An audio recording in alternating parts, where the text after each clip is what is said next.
بہت اچھا سوال ہے کہ ہمیں سونا کس وقت چاہیے اور کتنی دیر کے لیے سونا چاہیے. جہاں تک تعلق ہے کتنی دیر کے لیے سونا چاہیے، تو اس کے متعلق تو سائنسدانوں کی مختلف آراء ہے. کچھ یہ کہتے ہیں 8 گھنٹے کے لیے سونا چاہیے، کچھ کہتے ہیں 6 گھنٹے کے لیے سونا چاہیے، کچھ تو یہ کہتے ہیں کہ اگر آپ نے پلک بھی جھپک لی ایک طرح سے تو آپ کا وہ جو نظام ہے وہ درست ہو جاتا ہے، جو سونے والا معاملہ ہے.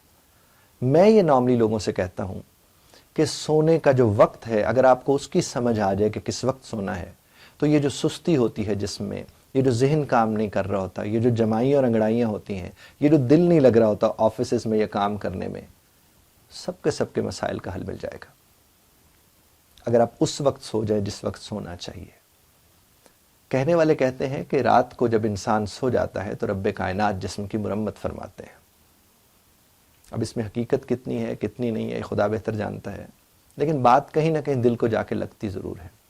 ہم سوتے کیوں ہیں؟ ہم اس لیے سوتے ہیں کہ ہمیں ہمارے رب نے حکم دیا ہے سونے کا. اور کس وقت سونے کا حکم دیا ہے؟ اور رب کا حکم حکمت سے خالی تو نہیں ہو سکتا.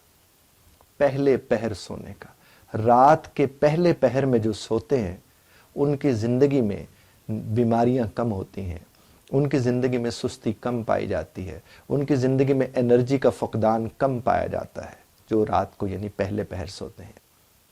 یہ تجربتاً میں نے کچھ لوگوں سے یہ کہہ کر، کیونکہ میں تو الحمدللہ اس پہ عمل کرتا ہوں، تجربتاً میں نے کچھ لوگوں سے یہ بات کہہ کر دیکھی کہ آپ صرف تجربہ کر کے دیکھ لیں 2 4 5 دن اور اپنے پورے دن کو دیکھیں کہ آپ کا پورا دن آپ اگر پہلے پہر سو گئے تھے تو کیسا رہا.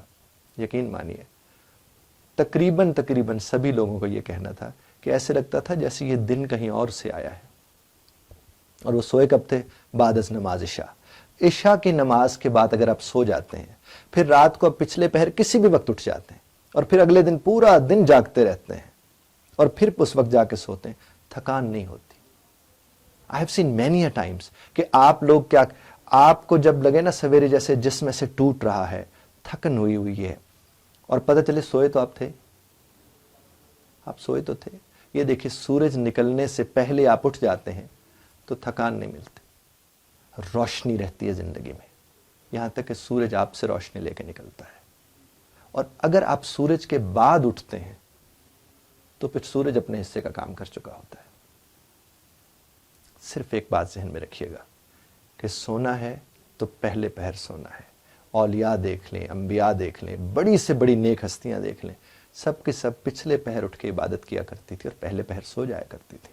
آج بھی بڑے بوڑھے جو گھر میں موجود ہیں آپ ان کو دیکھیں، ان کا اور آپ کا شکوہ ایک ہی ہوتا ہے ان کے درمیان کہ آپ سویرے نہیں اٹھتے، آپ جلدی نہیں سوتے. اور ویسے بھی بڑے بڑے مقولے بھی اس کے اوپر لکھے گئے ہیں کہ جلدی سونا اور پھر جلدی اٹھنا صحت کے لیے، وہ ذہنی ہو یا جسمانی، اس کے لیے بہتر ہے. تو آپ اگر چاہتے ہیں کہ آپ کی سستی ختم ہو تو اپنا تعلق خدا سے مضبوط کیجیے. اور خدا سے مضبوط تعلق کیسے ہوگا؟ پہلے پہر سو کے، پچھلے پہر اٹھ کے. Thank you very much for listening.